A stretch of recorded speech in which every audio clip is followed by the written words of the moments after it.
오늘도 함께 예배를 드리게 된 우리 부활교회 성도 여러분, 그리고 또 영상으로 예배하시는 모든 성도 여러분, 반갑습니다. 오늘도 우리 신령과 진정으로 예배하는 그런 귀한 시간 됐으면 좋겠습니다. 우리 진솔하게 고백의 기도를 드리면서 예배 시작합니다. 다 같이 기도하겠습니다.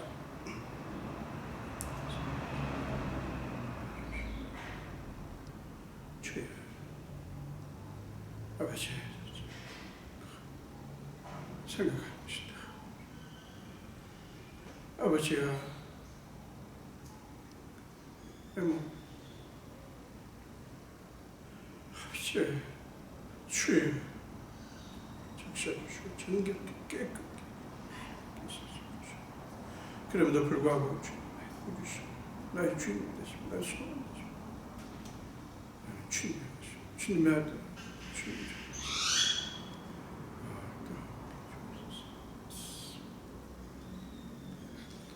하나님 용서의 말씀을 들으시기 바랍니다. 그가 내 모든 죄악을 사하시며 내 모든 병을 고치시며 내 생명을 파멸해서 속량하시고 인자와 긍휼로 관을 씌우시며 좋은 것으로 네 소원을 만족하게 하사 내 청춘을 독수리같이 새롭게 하시는도다. 아멘. 사도신경으로 신앙 고백합니다.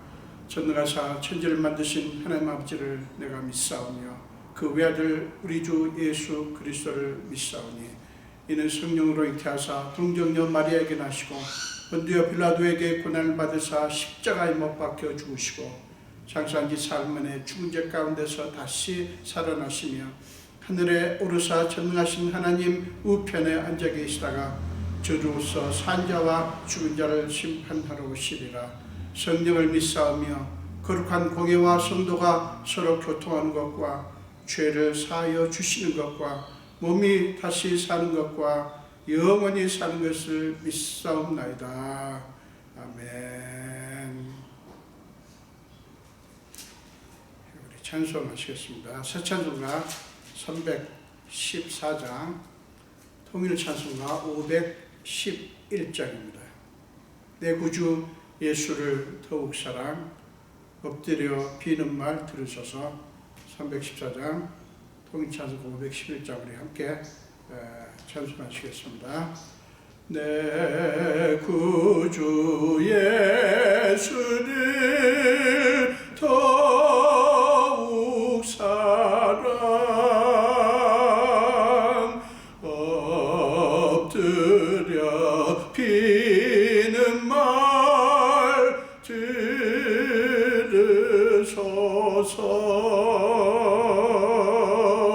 내 진정 소원이 내 구주 예수를 더욱 사랑,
하실세.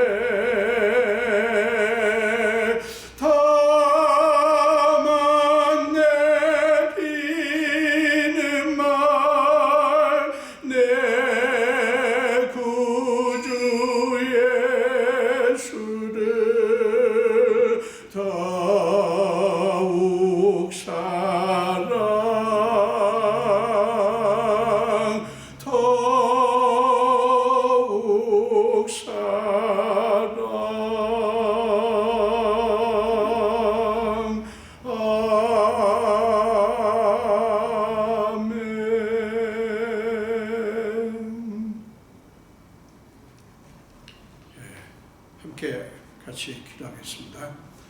예수님 감사합니다. 우리가 무엇이간데 이렇게 때에 따라 은혜를 주십니까? 우리에게 주신 수많은 축복과 은혜 중에 때에 따라서 주님을 경배할 수 있게 하신 이것보다 귀한 것이 없는 것을 고백합니다. 오늘 또 예배하게 하신 주님, 이 은혜를 감사를 드립니다. 그러나 우리는 예배의 자리에 이렇게 나왔지만 우리 자신을 돌아보면 정말 하나님께 예배할 수 없는 우리의 연약함을 봅니다. 우리의 모든 허물을 봅니다. 우리의 부지부식간에 하나님께 지은 죄를 봅니다. 아버지여, 우리가 하나님께 구합니다. 우리를 긍휼히 여기시고 주의 보혈로 우리를 적셔 주시고 우리를 정결케 깨끗하게 하여 주옵소서. 신령과 예배하는 자는 신령과 진정으로 예배하라고 말씀하신 주님, 오늘 우리는 각각 있는 장소에서 또는 성전에서 예배하고 있습니다. 주님, 그들에게 함께하사 그곳이 하나님의 임재의 자리가 되게 하시고 그곳에서 하나님을 만나는 귀한 자리가 되게 하여 주옵소서. 오늘 예배의 주인은 주님이신 것을 또한 고백합니다. 주님께서 오늘 우리 가운데 임재해 주시고 우리를 붙들어 주시고 우리를 치료하시고 새롭게 하시고 정말 우리에게 은총을 베풀어 주사 우리가 하나님 앞에 어떤 존재인지를 다시 확인하고 우리를 구원하신 그 주님이 어떤 분이신지를 다시 확인하며 우리 마음속에 하나님을 향한 뜨거운 열정과 감사와 사랑으로 가득하게 하여 주옵소서. 우리는 지난 한 주간도 코로나19 바이러스로 인하여 사실은 어려운 시간을 지나왔습니다. 때로는 불안하기도 하고 걱정되기도 하고 모든 것이 전과 같지 않은 여러 상황 속에서 우리는 안타까워하며 때로는 실망하며 때로는 아파했습니다. 그러나 지금까지 우리를 지켜주시고 이렇게 예배 자리에 나오게 하신 주님을 찬양합니다. 이것이 우리에게 주신 하나님의 은혜 중에 은혜입니다. 아버지, 오늘 이 예배하게 하셨사오니 주께서 오늘 우리를 만져주옵소서. 우리를 새롭게 하여 주옵소서. 우리의 마음의 연약함과 육신의 질병과 모든 것들을 치유하여 주옵소서. 우리를 새롭게 하사 하나님의 자녀답게 해 주옵소서. 하나님의 아들과 딸답게 해 주옵소서. 하나님을 향한 열정이 새롭게 회복되게 하시고 하나님을 향한 확신이 새롭게 되게 하시고 하나님을 향한 놀라운 결단이 이루어지는 시간 되게 해 주옵소서. 오늘도 하나님께서 우리에게 말씀하여 주옵소서. 그 말씀이 우리를 새롭게 하여 주옵소서. 말씀으로 천지 만물을 지으신 하나님, 오늘도 우리에게 말씀하사 우리를 새롭게 하여 주옵소서. 부조한 종의 말씀을 들고 섭니다.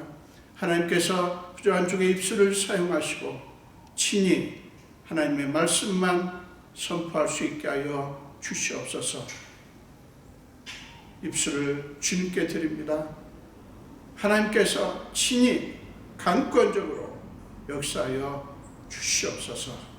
감사드리옵고 예수 이름으로 기도합니다. 아멘.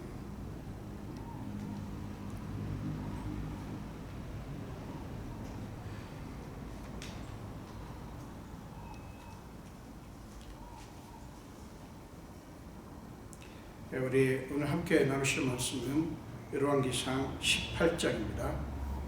열왕기상 18장 16절에서 24절 그리고 30절에서 39절 이렇게 말씀을 보겠습니다. 우리 함께 한 목소리로 읽겠습니다. 오바댜가 가서 아합을 만나 그에게 말하며 아합이 엘리야를 만나러 가다가 엘리야를 볼 때 아합이 그에게 이르되 이스라엘을 괴롭게 하는 자여 너냐? 그가 대답하되 내가 이스라엘을 괴롭게 한 것이 아니라 당신과 당신의 아버지의 집이 괴롭게 하였으니 이는 여호와의 명령을 버렸고 당신이 바알들을 따랐습니다. 그런즉 사람을 보내 온 이스라엘과 이세벨의 상에서 먹는 바알의 선지자 450명과 아세라의 선지자 400명을 갈멜산으로 모아 내게로 나오게 하소서. 아합이 이에 이스라엘의 모든 자손에게로 사람을 보내 선지자들을 갈멜산으로 모으니라. 엘리야가 모든 백성에게 가까이 나아가 이르되 너희가 어느 때까지 둘 사이에서 머뭇하려느냐? 여호와가 만일 하나님이면 그를 따르고 바알이 만일 하나님이면 그를 따를지니라 하니 백성이 말 한마디도 대답하지 아니하는지라. 엘리야가 백성에게 이르되 여호와의 선지자는 나만 홀로 남았으나 바알의 선지자는 450명이로다. 그런즉 송아지 둘을 우리에게 가져오게 하고 그들은 송아지 한 마리를 택하여 각을 떠서 나무 위에 놓고 불은 붙이지 말며 나도 송아지 한 마리를 잡아 나무 위에 놓고 불은 붙이지 않고 너희는 너희 신의 이름을 부르라. 나는 여호와의 이름을 부르리니 이에 불로 응답하는 신 그가 하나님이니라. 백성이 다 대답하되 그 말이 옳도다 하니라. 36절입니다. 저녁 소재 드릴 때 이르러 선지자 엘리야가 나아가서 말하되 아브라함과 이삭과 이스라엘의 하나님 여호와여 주께서 이스라엘 중에서 하나님이신 것과 내가 주의 종인 것과 내가 주의 말씀대로 이 모든 일을 행한 것을 오늘 알게 하옵소서.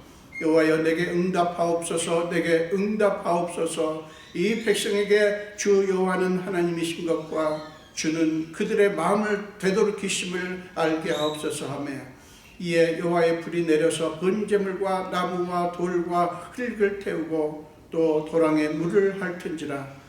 모든 백성이 보고 엎드려 말하되 여호와 그는 하나님이시로다. 여호와 그는 하나님이시로다 하니. 아멘.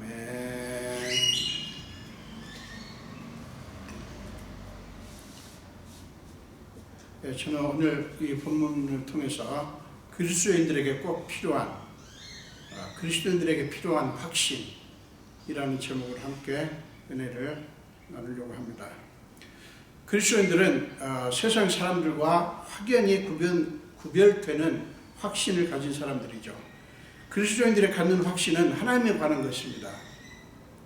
하나님과의 관계에 근거를 둔 것이죠. 따라서 하나님을 믿지 않는 사람들은 전혀 가질 수 없는 그런 종류의 확신입니다. 차이는 그것입니다. 하나님을 어떤 분으로 알고 믿는가, 그리고 하나님과 어떤 관계를 맺고 있는가 하는 데서 이루어지는 그런 확신입니다.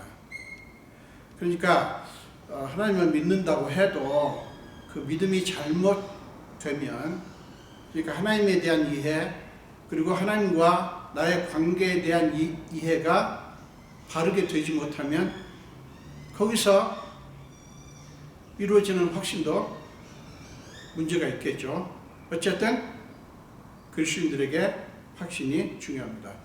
본문은 하나님의 사람 엘리야 선지자의 확신의 모습을 우리에게 보여줍니다. 확신을 가지고 있을 때, 그러니까 그 확신은 뭐에 근거한다고요? 하나님과의 관계, 하나님을 어떤 분으로 알고 믿는가, 그것에 근거한다고 했죠. 그러니까 이 엘리야 선지자의 확신이 어떤 결과를 낳는가 하는 것을 살펴보려고 합니다. 엘리야 선지자가 처한 그 역사적인 배경을 먼저 우리가 좀 살펴봐야 되는데요. 당시 북왕국 이스라엘은 정의와 긍휼을 상실한 억압적인 통치 체제 아래 국가가 운영되고 있었습니다. 그것도 사실은 문제인데 그보다 더 심각한 문제가 있었어요. 그것은 이방 종교의 특세였습니다. 바알신, 아세렛신을 섬겼습니다. 그 중에서 특별히 바알이 유명하죠. 이 바알신은 아세렛신도 그렇고요. 그 시돈에서 온 아합의 아내 이세벨 때문에 유입된 그런 그 이방 신들이죠. 근데 그 중에서 특별히 바알신은 풍요를 약속하는 그런 신이었습니다. 풍요롭게 되는 길이 바알신에게 있다. 바알신이야말로 우리를 풍요롭게 하고 따라서 행복하게 해주는 신이다 라는 바알 종교의 주장은 백성들의 마음을 사로잡기에 충분했습니다. 따라서 이스라엘 왕 아합은 여호와의 신앙을 무력화하고요. 결국 바알 신앙으로 여호와의 신앙을 대체해버렸습니다. 그리고 여러 하나님의 선지자들을 잡아서 죽이는 그런 악행을 저질렀죠. 그런데 그게 물론 폭압적으로 그런 것도 있지만 사실은 백성들에게도 이게 먹혔어요. 왜냐하면 그 바알신이 풍요를 약속하기 때문에. 여러분, 풍요롭게 된다는 걸 싫어할 사람 누가 있어요? 그러니까 왠지 모르게 여호와 하나님은 멀게 느껴지고 바알신이 훨씬 더 실제적이고 가까운 그런 존재로 백성들에게는 그게 느껴진 거예요. 자기들에게 먹고 사는 문제를 가장 적절하게 만족시켜주는 신으로 그들은 믿었습니다. 그러나 하나님은 이스라엘의 그 모습을 내버려 두지 않으셨죠. 어떻게 하셨습니까? 하나님은 3년 동안이나 비가 내리지 않게 하셨고요. 따라서 이스라엘 땅에는 기근이 심했습니다. 그게 뭐겠어요?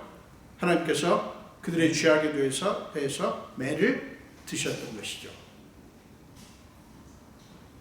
자, 그러다가 3년 후에 다시 하나님께서 여호와에게 나타나셔가지고요 말씀을 하십니다. 1절에 보니까 18장 1절에 보니까 물론 오늘 본문은 아니지만 하나님께서 엘리야에게 나타나셔서 3년 동안 전혀 비가 오지 않던 이스라엘 땅에 이제 하나님께서 비를 내리시겠다고 하는 말씀을 하시면서 그것을 아합에게 전하라고 이렇게 말씀을 합니다. 그래서 여러 가지 경로를 겪지만 엘리야 선지자는 결국 아합 왕을 만나게 되죠. 이때 아합은 엘리야를 보자마자 이렇게 외칩니다. 이스라엘을 괴롭히는 자여 너냐? 라고 외칩니다. 아, 이스라엘을 괴롭힌 자여 너구나! 뭐 이런 뜻이죠. 지금 아합 왕은 잔뜩 화가 나 있습니다. 당연하죠. 그렇지 않아도 찾아서 죽이려고 했던 그런 엘리야인데 지금 나타난 거예요. 자, 그러자 엘리야 선지자는 아합 왕에게 이스라엘이 지금 직면하고 있는 모든 문제 원인을 정확하게 짚어줍니다. 내가 이스라엘을 괴롭게 한 것이 아니라 당신과 당신의 아버지의 집이 괴롭게 하였으니 이는 여호와의 명령을 버렸고 당신이 바알들을 따랐습니다. 아주 정확한 진단을 내립니다.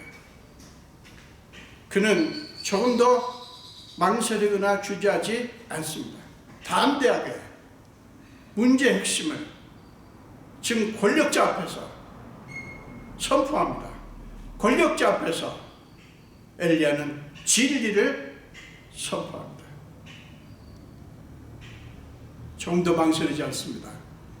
자기를 찾아서 죽이려고 했던 권력입니다.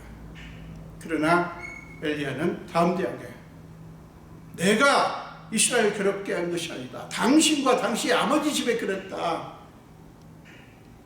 어떻게? 당신은 여호와의 명령을 버렸고 바알신을 섬겼지 않는가. 그렇게 날카롭게 지적을 합니다. 여호와의 마음속에는 거룩한 분노가 일어났던 거예요. 그것은 단순히 엘리야 개인의 감정이 아니라 하나님께서 주신 거룩한 분노였습니다. 오늘 말씀을 보니까 엘리야는 문제 지적에서 그치지 않고 아합에게 뜻밖의 제안을 합니다. 바알의 선지자들과 아세라의 선지자들을 모두 갈멜산으로 모이게 하라는 것이었습니다.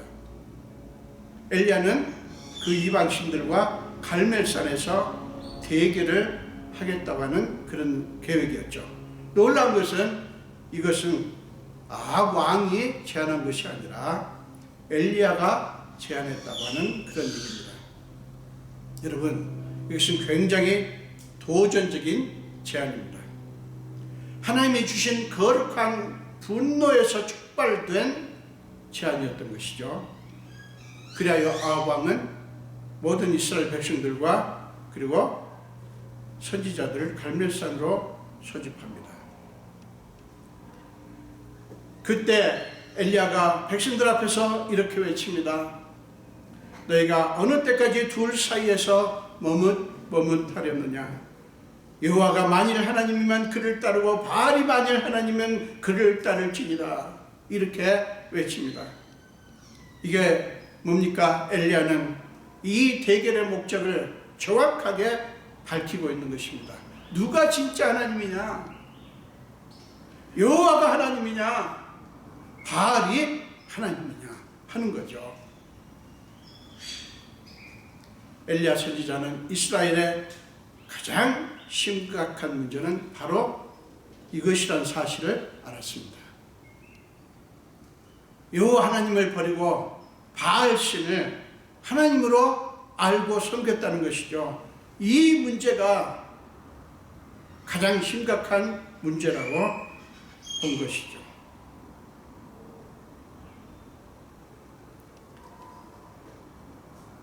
이스라엘 백성들은 당시의 지배 문화에 적응해 갔고요. 그리고 동화되어 갔습니다.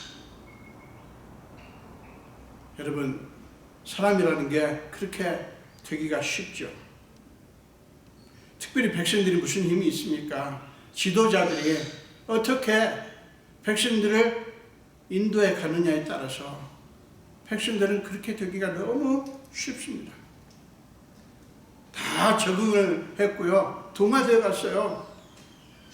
그렇게 됨으로 말미암아 하나님의 백성이라고 하는 정체성은 아주 희미해져 있었습니다. 그러므로 이 대결의 의미는 비뚤어지고 뒤틀린 이 영적 질서를 바로잡기 위한 것이었습니다. 그러니까 하나님의 백성을 하나님의 백성으로 회복시키는, 하나님의 백성다움을 잃어버린 백성들을 하나님의 백성다움을 회복해 하는 그런 대결이었던 것입니다. 그게 이 영적 싸움의 아주 분명한 목적이었어요. 엘리야는 지금 자기를 드러내려는 게 아니었습니다. 여호와 하나님을 드러내려는 것입니다. 단순히 개인적인 자존심 싸움이 아닌 것입니다. 자기가 옳다는 것을 증명하는 게 아니라 여호와 하나님이 참 하나님이시라는 것을 증명하려는 것이었습니다. 그래야 여호와의 신앙이 회복되도록 하는 것이 지금 엘리야 선지자가 이 대결을 제안한 목적이었던 것이죠. 그러나 여러분 생각해 보십시오. 이것은 매우 위험하고 무모해 보이는 제안이었습니다. 당시 지배 문화에 맞서는 일은 여러분 생명을 거는 것이었어요. 죽기를 각오하고 하는 것이었습니다. 게다가 이 대결을 제안한 엘리야의 상황은 어처구니 없었어요. 엘리야는 그것을 이렇게 표현을 합니다. 여호와의 선지자는 나만 홀로 남았으나 바알의 선지자는 450명이로다. 여러분, 이 얼마나 무모하기 짝이 없는 그런 상황입니까? 1대 450이에요. 1대 450. 여러분, 누가 봐도 승부는 이미 끝난 거 아닐까요? 그런데 엘리야는 왜 이렇게 무모한 대결을 제안했단 말입니까?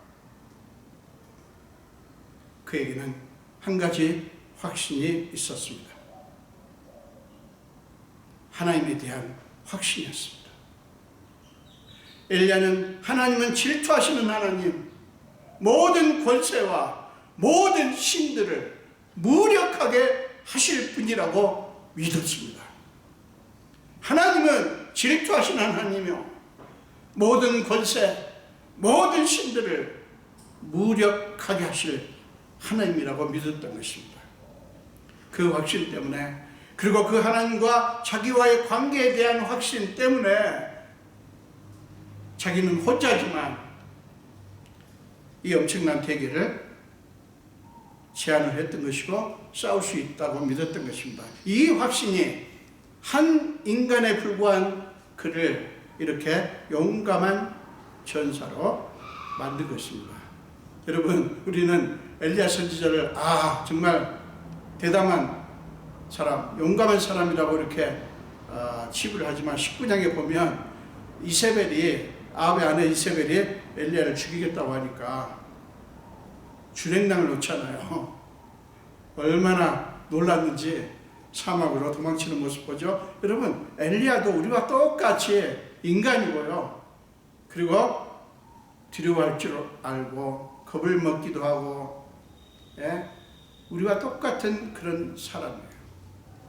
그러나 지금 여기서 18장에서 엘리야는 왜 이렇게 용감한 전사가 되었느냐? 그에게 하나님께 대한 확신이 있었기 때문에 그렇다고요. 그렇습니다. 하나님과의 관계에 대한 확신, 그 하나님이 어떤 분이라고 하는 분인가 하는 확신, 그 하나님이 나를 위해 나에게 무엇을 하실 것인가에 대한 확신은 나약한 한 인간을 이렇게 만들어줍니다. 여러분, 답이 보이죠? 저나 여러분들이나 사람은 똑같아요. 50보 100보입니다. 다 겁먹고요. 다 두려워하고요. 걱정하고요. 염려합니다. 타고 태어난 용감한 사람으로 타고 태어난 사람은 없어요. 하나님과의 관계에서 우리 그리스도인들은 거기서 자신감을 얻는 거고요. 하나님 때문에 거기서 용기를 가질 수 있는 거예요. 사람은 자기 중심이 되면 한없이 약해질 수밖에 없지만 하나님 중심이 되면 용감한 전사가 됩니다. 사실 우리가 예수를 믿고 신앙생활을 하면서도 자기 중심성이 더 우리 안에 많기 때문에 우리가 예수 믿지 않는 사람들과 별다를 게 없는 거예요. 정말 우리가 예수를 믿고 하나님 중심, 절대 하나님 중심으로 우리 삶이 바뀌면 우리는 전혀 다른 사람이 될 것입니다. 예수를 믿는다고 하는 것은 자기 중심적인 삶이 하나님 중심의 삶으로 바뀌는 것을 의미합니다. 골리앗과 대결한 소년 다윗이 그랬고요. 사울왕의 아들 요나단이 그랬습니다.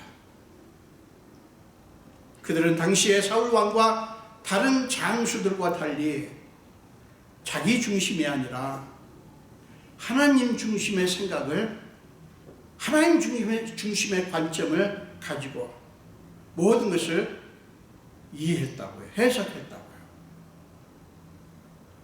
다윗은 사무엘상서 17장 47절에 보면 여호와의 구원하심이 칼과 창에 있지 않음을 이 무리에게 알게 하리라. 지금 소년 다윗이 블레셋의 장수 엄청난 거인 골리앗과 싸우려고 하면서 여호와의 구원이 칼과 창에 있지 아니함을 이 무리에게 알게 하리라. 그 소년이 뭐가 그렇게 가진 게 있다고요? 자기 아버지도 두려워하고 아버지의 휘하 장수들도 두려워하는데 그는 왜 이렇게 합니까? 이유는 간단해요. 그의 마음속에는 하나님 중심적인 것으로 가득했다고요. 자기가 아니에요. 자기 백성도 아니에요. 그렇게 외쳤죠. 요나단은 또 사무엘상서 14장 6절에 보면 여호와의 구원은 사람이 많고 적음에 달리지 아니하였느니라. 여호와의 구원은 사람이 많고 적음에 달리지 않았다. 그러니까 사람이 많다 적다, 그러니까 힘이 있다 없다가 하나님의 구원을 결정하는 게 아니라는 거예요. 그렇게 선포를 했죠. 그들은 하나님 중심으로 자기 자신과 그리고 그때 당시의 상황을 본 것입니다. 본문에서 엘리야 선지자도 그랬습니다. 그도 알았습니다. 자기는 혼자이고 저쪽은 450명이나 된다는 사실을. 게다가 그들의 뒤에는 엄청난 힘을 지닌 권력층이 있다고 하는 사실까지도 잘 알았죠. 지배 권력층 어느 누구도, 백성들 어느 누구도 자기를 응원하지 않았습니다. 철저하게 혼자입니다. 그러나 인간적인 힘이 전무한 가운데서 그는 오히려 하나님의 권세를 바라보았습니다. 여러분, 이상합니다. 사실은 우리가 가진 것이 하나도 없을 때, 내가 할 수 있는 것이 하나도 없을 때 희한합니다. 그때 하나님을 더 붙들게 되더라고요. 내가 뭔가 있을 때는 그것 가지고 뭐를 해보려고 시도를 하는데요, 정말 아무것도 없고 내가 가진 것이 무용지물이 될 때, 나에게는 하나님밖에 의지할 분이 없구나 라는 사실이 더 와닿더라고요. 물론 그렇지 않은 분들이 또 많죠. 1517년에 종교 개혁을 일으킨 마틴 루터도 그랬어요. 그가 당시에 어마어마한 종교 권력 앞에 홀로 설 수 있었던 것은 다른 게 아니에요. 하나님에 대한 확신 때문이었습니다. 그도 사람인데 어찌 두렵지 않았겠어요. 그러나 하나님에 대한 확신이 그 두려움을 덮어버린 거예요. 자, 오늘 보면 23절에 보니까 엘리야는 이제 대결, 어떤 식으로 대결할 것인가, 대결 방식에 대해서 구체적으로 언급을 하죠. 너희와 나 각각 송아지 한 마리씩 잡자. 각을 떼서 나무에 올려놓고 불은 붙이지 말자. 그리고는 너희는 너의 신의 이름을 부르라. 나는 여호와의 이름을 부르리니 이에 불로 응답하는 신, 그가 하나님이니라. 그러니까 그 송아지를 잡아서 이렇게 올려놓고 너희는 너희 신의 이름, 나는 나의 하나님 여호와의 이름을 부를 것이다. 그때 불이 내려서 그 재물을 사르게 되면 그렇게 하는 그 하나님이 참 하나님이라고 이렇게 정하자, 이런 얘기죠. 그러자 백성이 그 말이 옳도다라고 다 같이 대답을 합니다. 그렇게 해서 홀로 남은 여호와의 선지자 엘리야와 450명의 바알 선지자들의 대결이 시작됩니다. 먼저 바알의 선지자들이 엘리야가 제안한 대로 합니다. 아침부터 낮까지 바알이여 우리에게 응답하소서, 바알이여 우리에게 응답하소서라고 부르짖습니다. 아무리 오랜 시간을 외쳐도 응답이 없자 나중에는 그들은 더 큰 소리로 바알이여 바알이여 부릅니다. 그리고 그들의 종교 관습대로 피가 흐르기까지 칼과 창으로 자기들의 몸을 상하게까지 하면서 그 자기들의 신 바알 신의 응답을 끌어내려고 했지만 아무 소리도 아무 응답도 없었습니다. 여러분, 저는 본문을 읽으면서 참 웃음이 나오고 재미있게 느꼈는데, 그건 뭐냐면 엘리야가 그들을 조롱합니다. 제가 그 구절을 좀 이렇게 좀 풀어서 말씀드리겠습니다. 더 큰 소리로 부르지 그래. 그가 신이잖아.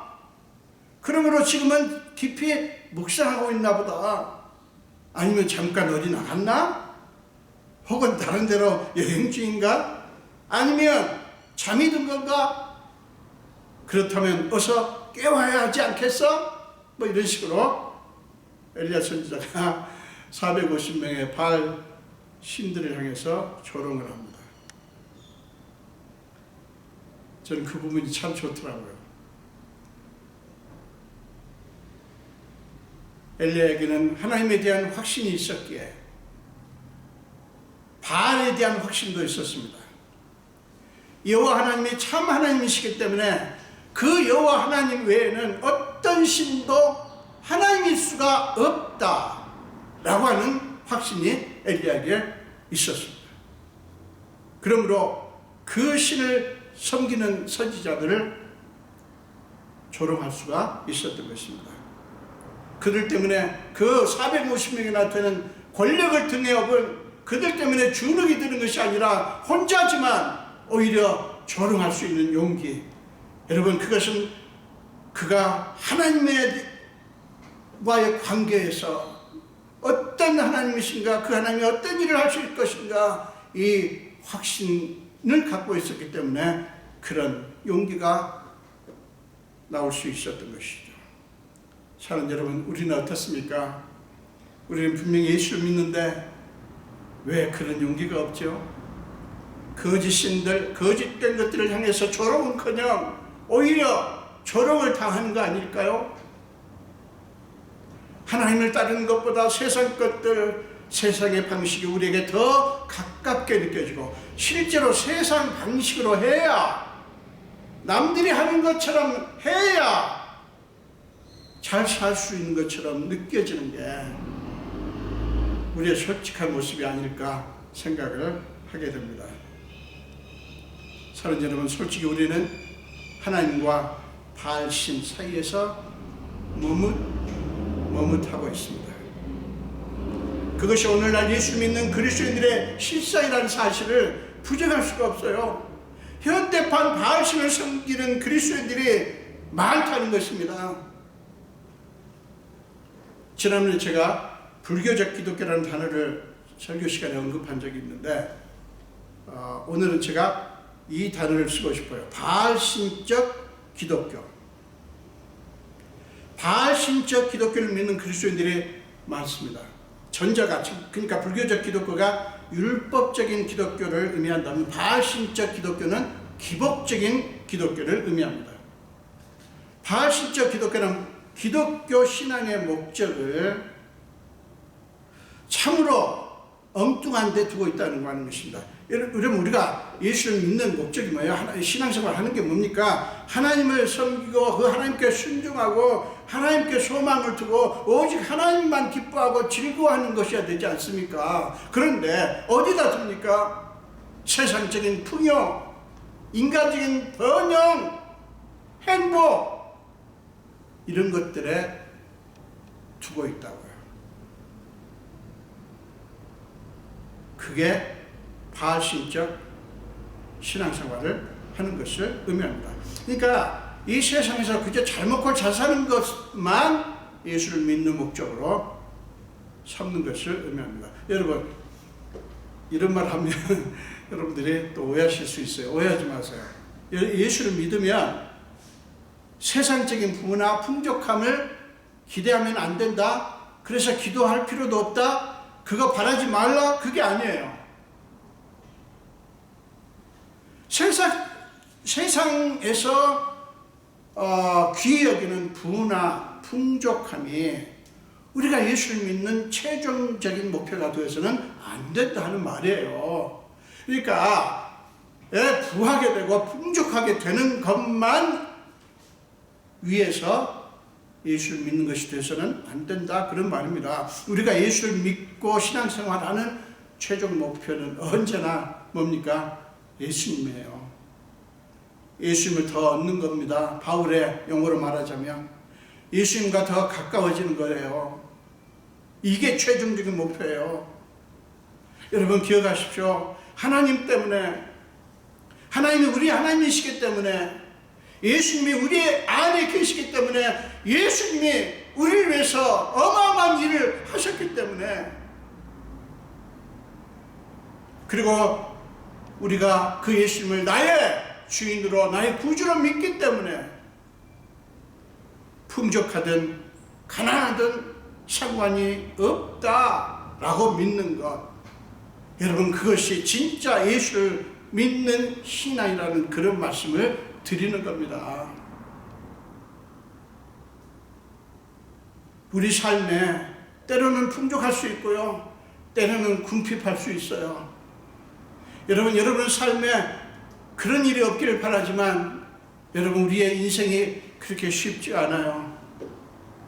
풍족하기도 하고 가난하기도 합니다. 우리가 원하는 일이 일어나건 원하지 않는 일이 우리에게 일어나든, 거기에 우리가 신앙생활을 거기에 걸면 우리는 언제나 흔들리게 됩니다. 바울은 빌립보서 4장 11절부터 13절에서 이렇게 고백합니다. 내가 궁핍함으로 말하는 것이 아니니라. 어떠한 형편이든지 나는 자족하기를 배웠노니 나는 비천에 처할 줄도 알고 풍부에 처할 줄도 알아. 모든 일 곧 배부름과 배고픔과 풍부와 궁핍에도 처할 줄 아는 일체의 비결을 배웠노라. 내게 능력 주시는 자 안에서 내가 모든 것을 할 수 있느니라. 우리는 지금 빌립보서 4장 13절 이 말씀만 꺼내서 엉뚱한 데 쓰지만, 여러분 능력 주시는 자 안에서, 즉 나에게 생명을 주시고 내 모든 전 존재를 책임지시는 그 주님 안에서 나는 어떤 것도 문제가 되지 않는다. 어떤 것도 극복할 수 있다. 무엇도 나를 넘어뜨리지 못한다. 이런 뜻에서 그 고백을 한 거예요. 사랑하는 여러분, 이것이 현대판 바알신이 아니라 예수를 믿고 예수를 섬기는 것입니다. 오늘날도 엘리야 때와 별반 다르지 않는 것 같습니다. 우리 주변은 온통 바알신으로 가득합니다. 기독교 신앙 안에도, 그리고 예수를 믿는 저와 여러분의 안에도 바알신적 요소들이 구석구석에 스며들어 있는 것 같습니다.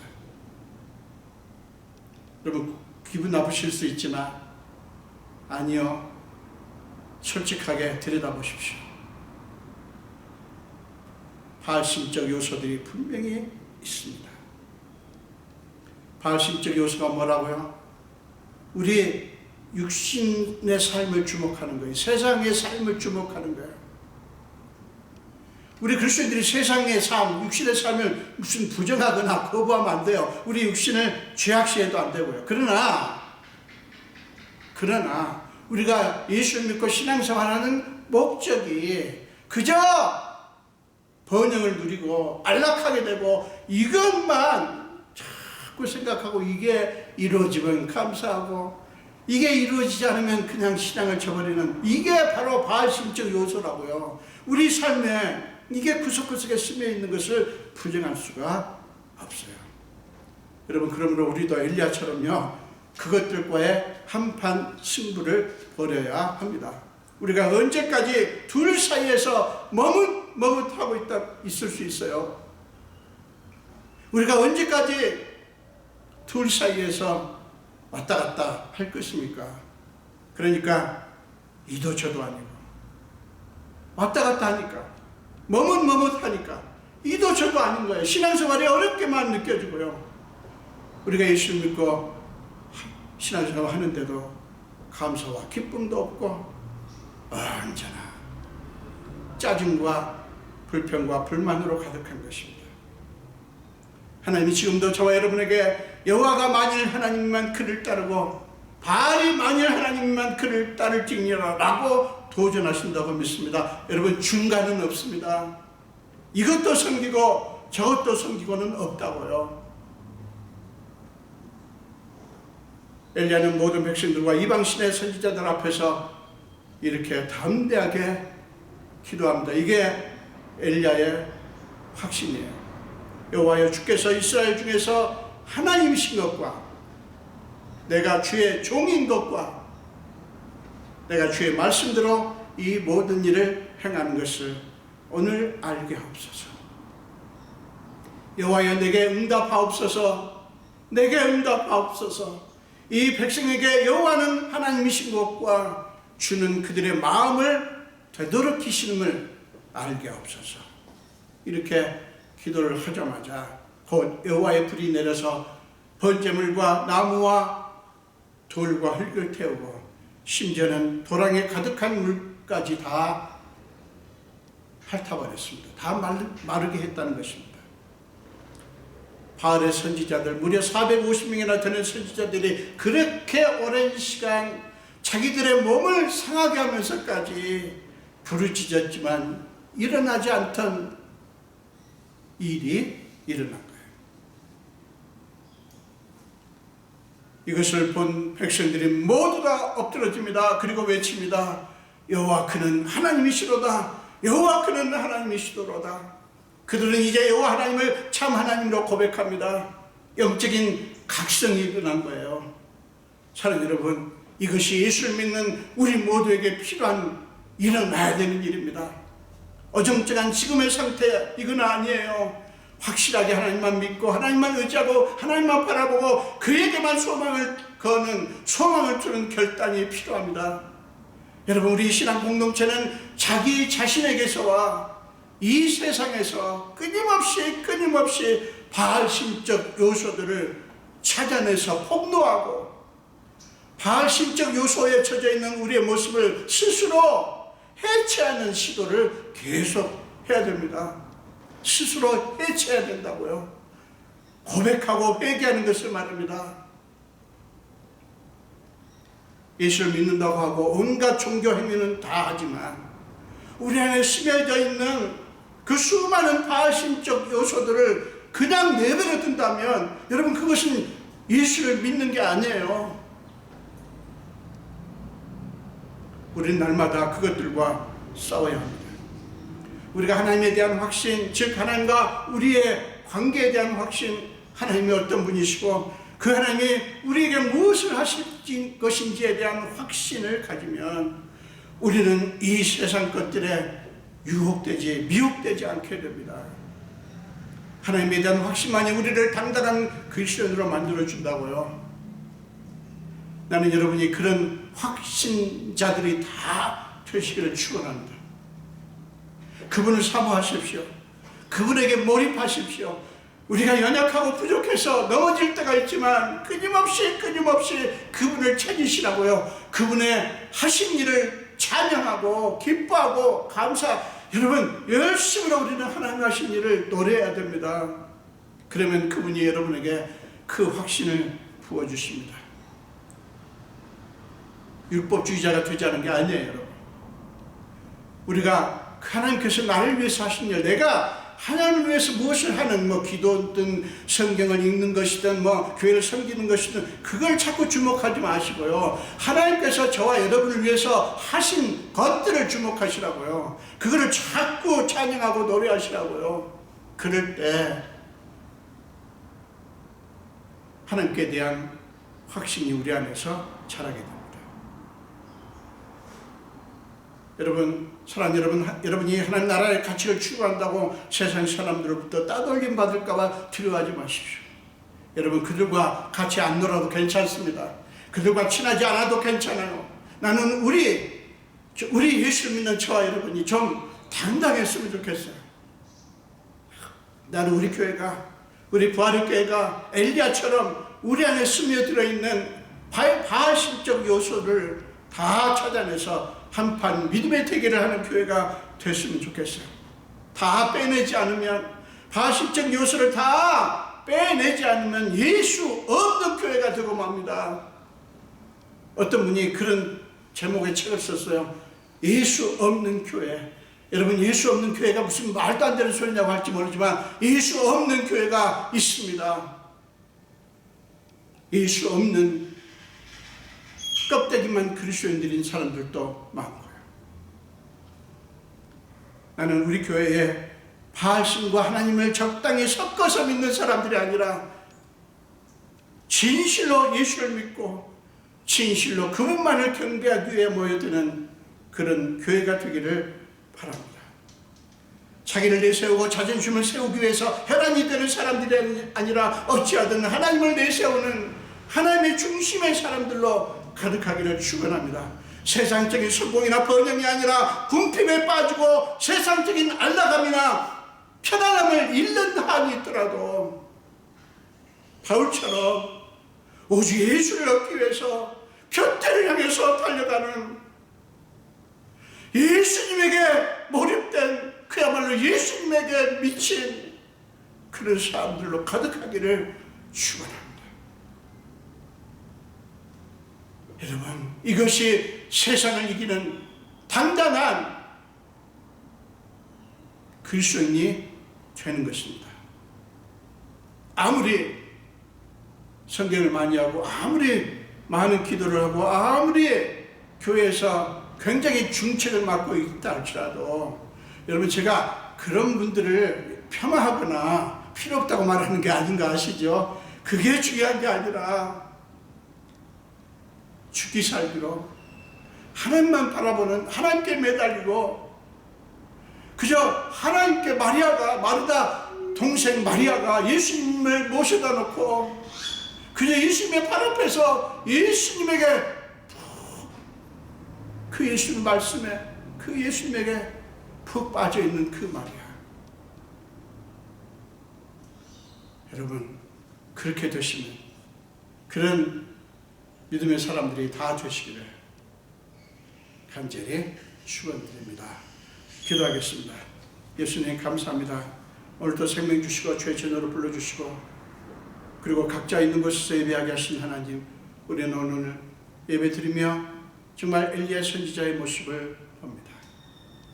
우리는 또한 열왕기상 18장 19장에서는 그의 연약한, 지극히 연약한 나약한 모습을 보지만 이 18장에서 그는 하나님에 대한 확신을 가지고 그 확신에서 오는 힘으로 무려 450명이나 되는 선지자들과 영적 대결을 하는 장면을 봅니다.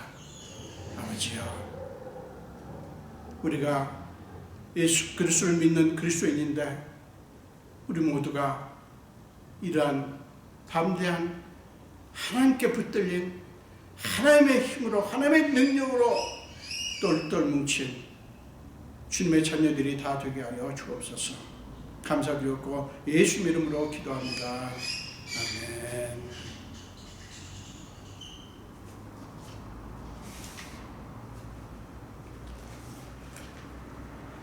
우리 동찬수가 71장, 새찬수가 50장 하시면서 한번 하시겠습니다. 내게 있는 모든 것을 아낌없이 드리네. 사랑하고 의지하며 주만 따라 살리라. 주께 드리네, 주께 드리네. 사랑하는 구주 앞에 모두 드리네.